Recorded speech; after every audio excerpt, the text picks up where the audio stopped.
Hello and welcome back. This is Jennifer McGuire and I hope you're having a good week.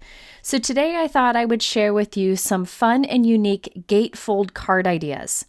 Now, a couple of my cards use dies to create the unique gatefold cards. However, I will show you how to do this even if you don't have dies.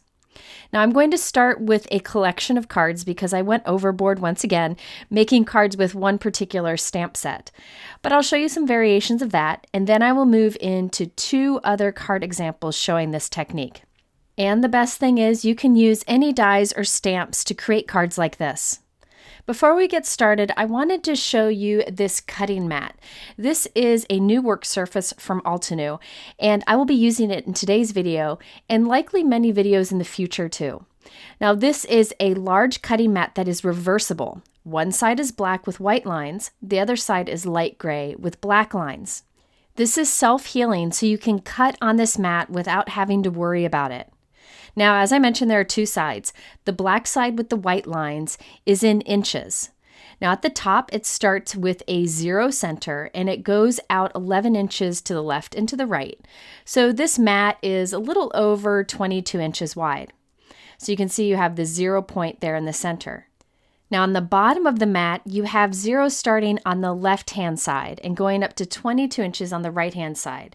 So depending on how you like to measure things, there are both options. And the same goes for the left and the right sides too. So the bigger squares are 1 inch by 1 inch, and the smaller squares, the lighter lines, are 1/4 inch marks. There's also a 12 by 12 square at the center if you're a scrapbooker. It's a helpful guideline. Then in the center, you can see these two rectangles. Those are A2 card sizes. So 4 1/4 by 5 1/2. And there's a vertical spot and a horizontal. This is very helpful when you want to line things up on your card and make sure they're straight. And you can use the lines on this grid along with the T-roller if that's helpful too. So it's really easy to find the center point of your card and just make sure all the elements are straight. Now, over the years, I've used many different cutting mats and self-healing mats, and I'm excited that there is now one that is designed for card makers or scrapbookers. The other side of the mat is the gray side with the black lines, and all the measurements here are in centimeters. For anyone who prefers that, this is a great option.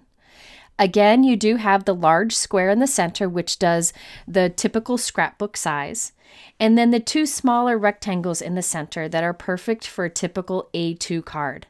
So no matter what you like to measure in or what color background you like, this does have both options, which I think is a really great perk. I will be using this work surface in some of my videos, just depending on what type of crafting I'm doing. Definitely if I'm doing any cutting, this is the perfect work surface, and I actually do some cutting with a craft knife in today's video, so I'll use this as my background for today. I wanted to start out by showing this because I knew I'd probably get some questions about it. Okay, let's dive into our first fun gatefold cards today, and this one actually uses stamps and dies. Now, I think it's best to go ahead and show you the completed cards so you can see how these open before we start creating them. So you just pull on those two little die cuts and it opens up to a fun gatefold card, and the thinking of you message kind of peeks out of the center. These cards feature the new Altenew Ornamental Bliss stamp set and die. I think this is such a beautiful stamp set, and that's why I did so many examples using it. There are many ways that you can use these different images together to get different looks, and that's part of what I'm going to show you in all the cards that I'm doing in the first part of this video. I thought the half circle design of this would be perfect for today's fun gatefold cards. Okay, so I used the coordinating die for the Ornamental Bliss stamp set, and I cut a bunch from white cardstock. Now I'm taking one of the negative spaces and I'm putting a piece of tape on the back of it, so the sticky side is facing up in the opening. I'm going to use my anti-static powder tool on that just to remove some of the stick. I just want it to be a little bit sticky to hold the die cuts in place. I'm using Altenew Crisp Dye Inks for today's cards, and I will link the particular colors that I use in my description below and on my blog. I'm using my MISTI stamping tool because I'm making a bunch of cards at once. So I'm putting in my first die cut, and I'm starting with the first image from the Ornamental Bliss stamp set, which is this kind of ornate, detailed piece. I went completely overboard and stamped a bunch of die cuts with different color combinations and designs.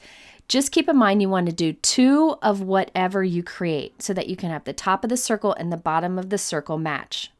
So here I'm using a light gray to stamp on one of the die cuts.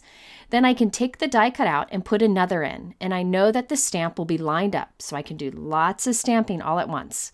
And again, I'm going to do 2 of each color combo. One of the things that I really like about this particular stamp set is that by changing up the colors that you use, you can get really different looks. So here I used black ink, which is a little more bold and shows more of that detail. I'll also do silver heat embossing, white heat embossing on color. I'm going to do a bunch of different combinations so you can see the different looks you get. I honestly just like the stamp set a lot, so I ended up making a lot more than I had originally planned, but now I have a bunch of cards that I can send to friends. So here you can see I'm using VersaMark ink to stamp on 2 of the die cuts and then adding silver embossing powder. We'll be able to add more color to this later, but I thought this silver embossing looked really great with that ornate image. You could definitely just add color to these images using markers, but what's great about this stamp set is there are different images that you can line up with that first stamping that we did, and it does the coloring for you by just stamping. So here is one of the first ones. I'm lining it up with the black ornate stamping that I did. It's really easy to look through it and line it up. And this time I'm going to use a color ink, and you'll see that it quickly fills in some of the areas in that ornate pattern. You can see that by using that negative space and lining up each die cut into that opening, we're able to stamp on a bunch of die cuts and get perfect placement every time. Now another thing that I did with this image is I stamped it on a plain white die cut. So I skipped that ornate stamping first. So you can see this is a plain white die cut and I'm just stamping the color. So this will give me a different look than those others where I did the ornate first. Now here I'm switching to a blue combination. This was white heat embossed. The ornate was white heat embossed on a light pool cardstock, and I'm stamping with a pool ink on top of it. So these will all end up giving us different looks, and I encourage you to try this sometimes. When you have a new stamp set that you're excited about, try different color combinations. Try skipping parts of the layering images and see what different looks you can get. It's a great way to figure out the many ways you can stretch your stamp set to get different looks. Okay, after I've stamped all of those die cuts with my first color, I'm coming in with another image, lining it up with the ornate stamped pattern. And this one I'll stamp with a lighter ink, and you'll see it fills in some of the other open areas. So this is one of those ideas where you're not really layering your inks, but rather building them up to do the coloring for you. Here we are with our third image to add color. This time I'm doing a light green. This is Limeade, and I'll stamp that onto all of my images. I stamped it at first and decided it was a little too light, but instead of starting over, I just double stamped it to make it a little bit darker. And then here we are with our fourth stamp for adding in the color. And again, these are really easy to line up because basically what you have is an image that is solid that fits perfectly into those ornate stamped lines. So you can look through the stamp and see exactly where it lines up. So I continued to do all of my stamping until I had a bunch of pairs of half circles to create these cards. So you can see with some of them we have that ornate stamping, and then others like this one, I skipped that and it gives a different look. I even did some on some colored cardstock, and the stamping still showed up nicely. Okay, so now we can get into the fun gatefold card. For this, you need a piece of 8.5 by 11 white cardstock or whatever color you want. And you're going to score it right down the center, so that's at 5.5 inches. I'm using a Scor-Buddy and a Teflon bone folder, so I can create nice score lines before I fold. So basically all I'm doing here is folding this in half. This is how I go about making my top folding note cards that I always create. Now I'm going to cut that in half at 4 1/4, so we end up with 2 note cards that are 4 1/4 by 5.5 with the fold at the top. I wanted to stamp on the background of my gatefold card, and I decided to use the new Altenew Dotted Diamonds stamp set. That large image there is 6 by 6, so it's perfect for stamping on backgrounds. And I like the feel of this. I feel like it will go with a lot of different styles of cards. So I'm taking one of my note cards, you can see the fold is at the top, and I'm just taping it into my MISTI stamping tool and lining up that 6x6 image on top. It doesn't matter that it's not stamping there to the bottom because we're going to end up cutting the bottom of that note card off anyways, so I wasn't careful to make it fit. I'm stamping it with the very light gray ink because I wanted something subtle. After I stamped on the front of this, I'm going to slide the other note card in behind it, line it up in the same spot, and then move the tape over, and I'll stamp the same image with the same ink onto this note card. That way they're stamped exactly the same. I just feel like it gives better results in the end, but you could definitely eyeball it if you prefer. Next, we need to do a bit more scoring. So I'm going to open up my card, put it into my scoreboard, and I'm going to score on the side that's stamped. And I'm scoring at 3 1/4 inches. That just happens to be what's right for this particular card design, but I'll show you how to figure that out for other card designs later in this video. I'll score the other one at 3 1/4 also. Again, I'm scoring on the side that's been stamped. Now I'm going to fold that over and then just crease along the score line. And I'll do that to both of the pieces. So I'm folding up the pattern so you can't see the pattern when we do this. So now we end up with these two funny looking pieces here. Now it's time to do some partial die cutting to create this fun fold card where the stamped images kind of hang off. So I'm using the coordinating die for our stamped image, and I'm lining it up, that straight edge, with that scored line that we just created. So I'm lining up right against it, centering it between the top and the bottom there, and now we're going to do partial die cutting. If you had a different shaped die, like a circle, you would just have the other half of the circle hanging off. So basically you just want the halfway point of the image to be lined up with that score line. This just happens to be half of a circle, so I can use that center line right along the score line. This will make more sense later, you'll see. I'm using my Spellbinders Platinum 6, but you could use any die cut machine you may have. To do partial die cutting, I'm putting part of the die under that top cutting plate. I'm actually lining up the edge of the cutting plate with my score line. That way anything under the cutting plate cuts, which is most of my die, and anything outside won't cut, including that straight line on the die. So I'm going to run that through there, and now you can see how I have this half circle flap that hangs off right there. Now I'll do the same with our other note card, lining up the straight edge of this die with our score line. Then I will put my cutting plate, the top cutting plate, so that lines up with the score line too. And it'll only cut that curved edge, not the straight edge, because the straight edge was actually hanging out a bit. Now we need to trim off the little excess. For this, I'll just use my scissors, but you could definitely use a craft knife on your self-healing mat if you needed to. But this was just a little area and the scissors work great. So I'll do that on both of the cards, and you can see how we are forming our fun die-cut gatefold card. We're basically taking two note cards, we'll put them together, and we get that fun gatefold design. To glue these together, I'm going to put some adhesive on the back of one of the large panels on the card. So I'm just using my Altenew adhesive here, any good adhesive will work, and I'll place it into the center of the other. So you can see how now we have our fun die-cut gatefold card. So it opens up towards the top and towards the bottom, and you can see our stamping on the front of the card. It's simple from here. We have our die cuts ready, so I'm putting adhesive on the back of the die cut and lining it up with our partial die cut flap. And then I'll glue the other one to the other partial die cut flap. You will see, because of the measurements of where I scored, remember it was like 3 1/4 earlier, the reason I did that was so there would be a gap in the center where I could put my sentiment. I didn't want the two halves to meet up exactly. I wanted the sentiment to show from the inside of the card. So now I have a sentiment that I white heat emboss on pink cardstock, and I'm gluing that into the gap. I made several cards with this design. I'll show you them in a bit, but I also made some that were a little bit different.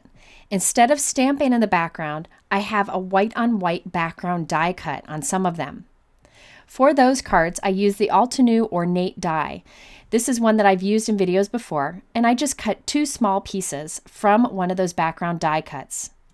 I thought it would be easiest to use a spray adhesive, so I'm putting spray adhesive on the back of these, And I'm going to glue one on the top flap of my card and one on the bottom flap of my card. Spray adhesive is really easy here because you can kind of move it around and until it's in its perfect spot. So there you can see how I'm putting one on the bottom flap, and we'll just press it down until it's dry and then put one on the top flap. So I continued to make a bunch of cards. I went overboard. Let's first look at the pink ones that I did. You can see the variety I have here. Some I did the stamping on the background, some I did the die cut, some I used colored cardstock, some I used the ornate image, some I didn't. And on all of them, I used some Lucy's Cards yellow pearls, just for some little accents and a pop of yellow color. I think this one is one of my favorites, and if you look closely at it, I didn't use the detailed stamp on this one, just the solid colorful stamping, and I really like the results of that. By the way, the sentiment at the center of all of these cards is included in that Ornamental Bliss stamp set that I showed you earlier. Now this is on a light pink cardstock. I white heat embossed the detailed image and stamped color onto the color cardstock using the other images. I think that gives you a softer look, and I could have done a softer sentiment in the center if I wanted. Here's one where I did the ornate stamping with the black, and I think that's a little more bold or intense. I love that I can get different looks from one set. Here's one where I did the detailed image in a light gray so you can barely see it, which allows more of the color to show through. By making all of these cards but changing up little things, I'm able to explore my stamping a bit more. For example, I don't usually stamp with colored inks on light colored cardstocks like I did on that light pink, but it turned out that it worked really well. So now I can note to myself that I should do that again in the future. So by trying it out on one of my cards, I'm able to learn something that I can remember in the future. Next up, we have a bunch of the cards that I made with more of a pool or teal color. In here, I have some where I skip that ornate stamp again, and this one I use a bold colored cardstock in the background. And I think, again, the bold colors are my favorite, but I like that I can get softer looks too. Now this one is this silver embossing with the color stamped on top. I added some blue Lucy's pearls to these. I thought this particular one would be good for an anniversary or wedding card. And then here I did the white heat embossing on a light blue cardstock and stamped with color on top. Again, the color worked out great even though I had a colored cardstock underneath. By the way, when I go to write my personal message on the inside of these cards, I just want to make sure that I write it above and below the sentiment strip so it doesn't show through the gap when the card is closed. And then the last cards from this collection are using like a lapis blue. I really like this color lately, and I thought it would be fun with this particular stamp set. And with this stamp set, you can really see how it was ideal for this particular technique. But with my other two cards in this video, I use completely different stamps to show how you can do something similar. Now with this card example, I didn't use any dies at all, but I still was able to come up with a fun gatefold card design that's similar, but again, without any dies. Let me show you what the completed card looks like. You can see what it looks like when it's closed, and then it opens up in a very similar way to the last card. This card features the new Altenew Warm Hug stamp set, which is another very unique stamp set that you can use for many different techniques. I happen to use it for basic stamping today, but I added my own little personal touch to it. Since I've never used this image before, I'm using a dry microfiber cloth to wipe against the stamp. That just helps to get it prepared so it'll take the ink better. So I'm starting with a light blue ink and stamping this onto white cardstock. Got to put a little muscle into it since it's such a solid image. The ink was a little too light, so I'm double stamping it to make it a bit darker. And because I'm making one card, I might as well make multiples, so I went ahead and I stamped this several times. Now I'm taking the next image in the set, and this is part of the leaves. This is another one of those stamp sets where you kind of build in the coloring, so you're not exactly layering, just fitting them into the open spaces to add color. By the way, that large solid image that I did in blue, that would be fantastic for a lot of techniques such as kissing techniques where you kiss one stamp up against another to pick up the pattern, but I decided to keep it clean and simple today. Now I also decided to make this a little different by using a silver gel pen to trace the stamping. Trust me, I am not good at drawing, and this is super easy to do because I'm just tracing around it and it doesn't have to be perfect at all. So you can see how I'm changing the look of this. I could have left it without this silver outline, but I thought it was a great way to make it a little more extra special. Next, I'll use my trimmer to cut around each of the stamped rectangles, leaving a little bit of a white trim. Okay, now it's time to get our note cards ready. So we use 2 note cards once again. These are both cut just like I did before, 4 1/4 by 5 1/2, top folded. This is Simon Says Stamp Fog cardstock, which is a light gray. And I used the dotted diamond background stamp to do white heat embossing on both of the note cards. So now it's time to determine where to do our score line to make the fun gatefold card. Now I needed to eyeball this. I want to end up with my 2 stamped rectangles in the position that you see here. And I want to have that little gap between the 2. So I am going to score a line right along the edge of the stamped image on the right. So right along this edge here, which happens to be, in this case, at 3 inches. So I'm going to remove my stamped images and score right at the 3-inch point. So this time the gap will be a little bit smaller between the top and bottom panels than it was on my last examples. So now I'm folding up here, and I'll just go ahead and reinforce that score line on both of the pieces. Now this time I don't have to do any partial die cutting since I have simple rectangle pieces. So what I'm doing is instead gluing the image down onto the flap. And I'm gluing it so that the edge of the image is lined up with the score line that we have there. You can see how it lines up with it. Then I'm going to cut away anything on this flap that is around the stamped image. You could use a craft knife or you could use scissors as I'm doing here. So I'm just going to cut all that extra around it. So only thing hanging on that flap is that stamped image. And now we can see our white heat embossing peeking through too. Then I will do the exact same thing with the other card, trimming away anything from that flap that isn't included on the stamped image, just using my scissors to do so. Now I'm going to glue the one card into the other, just as I did with all my examples before. And you can see the little bit of gap that we have in between the top flap and the bottom flap. Okay, so now it's time to add our sentiments to this. I decided not to do much more to it. Now I did heat emboss my sentiment with white embossing powder on the inside of the card, but I messed it up. So that's why I added my white heat emboss sentiment on a strip and glued that on the inside. That way I could cover up my mess up and not have to start over. The sentiment that I put in there was white heat embossed, very subtle. My main sentiment is going to be this Hugs die cut from the Altenew Hugs and Hellos die set. I die cut the shadow from white and the word Hugs from silver cardstock and glued them together. Now I'm putting adhesive only on the top half of the die cut Hugs and gluing it to the top half of my card. So I don't want to glue my card shut, so I'm only gluing the top part of that Hugs die cut, and I'm pressing it firmly in place while it dries.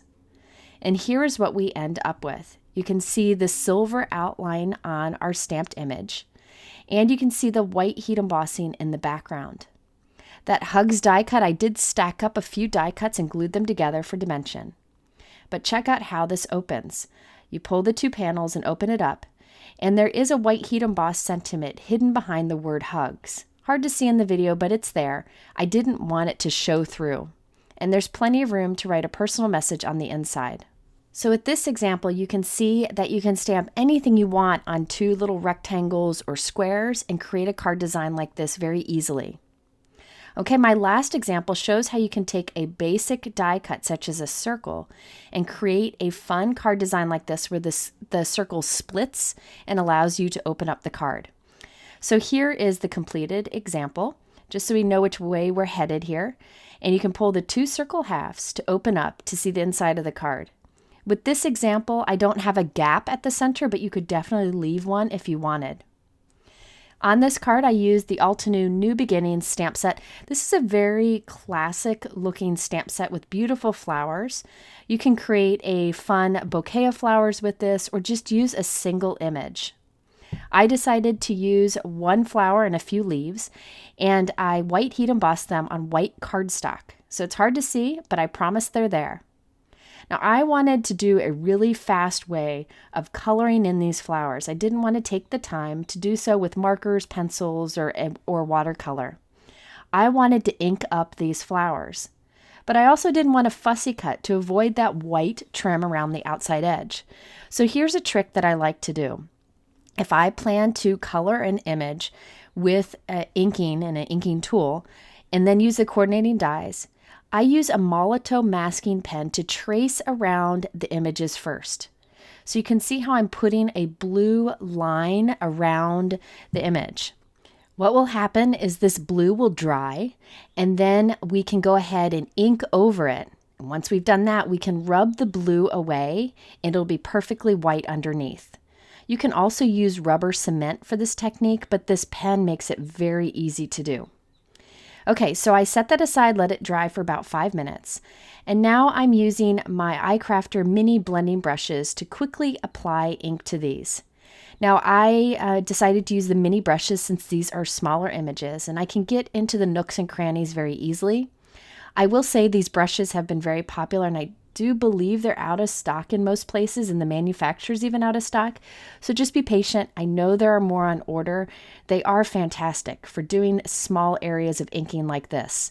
The tips of them are actually brushes, not sponges. So I find I get really good results with them. So you can see how I added 2 shades of green to the leaves, and now I'm adding 2 shades of pink to the flowers. For me, this is much faster than coloring because I struggle with the coloring. So if you're like me, this is a great method to do. And by the way, the Molotow masking, it doesn't take long to trace images because you aren't trying to be perfect. You're just getting right up against the outside edge of the image, which is very easy to do when you've heat embossed like I did. Once you have applied all the ink you want, I just use an adhesive eraser to remove the masking fluid. You can also just use your finger to rub it away, but the adhesive eraser makes it super quick and easy. And there you can see how I have an image that's perfectly white around the outside. So now I can use the coordinating dyes to cut them out. So when I cut these out, there will be a little white halo around each of the images because that's how most coordinating dyes work. But it's perfectly clean because we did the masking. I decided to use a brown marker just to add some little dot details to the center of the flower, and there you can see the results. Okay, so I have 2 note cards that I created just like before. I stamped the dotted diamond background on each, and this time I'm going to score right at the middle of the panel of the card, which is 2 3/4. When you score at 2 3/4 with these, the 2 halves of our card will match up in the middle. There won't be any gap. So that's an easy one to do if you don't want to have a gap in the center. This time I decided to do a circle in the middle that splits in half. So I die cut the circle from scrap paper and I just folded it in half so I knew where the center line of that circle was. I also used the same circle to die cut from white cardstock and arrange my flowers on it. Now I need to cut this in half, but I need to know where that center line is, so I use that folded circle. Line it up with my die cut circle that'll be on my card. Line up the score line with the edge of my trimmer. Remove that scrap circle and then cut this bad boy in half. I know it's a little scary to do, but I promise it's worth it in the end. So now I have that circle cut completely in half. Then I will glue the 2 halves of the circle right up against the score line on the 2 flaps of my card, which by the way, I glued those 2 flaps together just like I've done many times in this video. Now this is a great example of doing this with any dies you have. So I did a circle die here. You could do a square, a rectangle, a heart, a star, a large image, whatever you want. Just cut the image in half and there you have the same kind of card design that we've been doing throughout the video. Now I could have done partial die cutting with the circle to get the little circle flap behind this, but I thought it would be easier just to cut it out by hand like you see me doing here. So if you have a more elaborate shape die cut, you want to do the partial die cutting for the flap like I did on my first example. But since the circle is a basic shape, I just thought I would use my scissors to cut around it. Either works, whatever is better for you. Okay, so now we have that fun gatefold card design. And this time I don't have a gap showing through to the inside of the card. So I did a sentiment strip where I white heat embossed one of the sentiments from the Warm Hugs stamp set that I used on my last card example. I put adhesive along the upper edge of that sentiment strip only, and I'm laying it right across that split of our stamped piece. So it covers up that split, it looks a lot better, and now it's adhered only to the top flap. When gluing a little sentiment strip like that only on part of it, be sure to use a strong adhesive because we don't want that falling off. Okay, so here is the completed card. I didn't add any embellishments to this. Wanted the focus to be on those floral images. You can see how any die cut shape could be split for this fun gatefold card, but definitely that circle is easy to do. And that trick of using a masking pen around your images so that you can quickly ink them up and then use the coordinating dies is something that really saves me a lot of time. Okay, there you have it. Another fun way to use your stamps and dies to create a fun fold card. If you are wanting to check out more about the products I use, they are linked below my YouTube description, and you can also go over to my blog for a lot more information, giveaways, and so on. In the middle here, I have a couple other videos that are related that I think you might find interesting. And if you haven't done so, hit subscribe. I would love to have you visit again. Thanks for stopping by. Have a wonderful day, and we'll see you soon.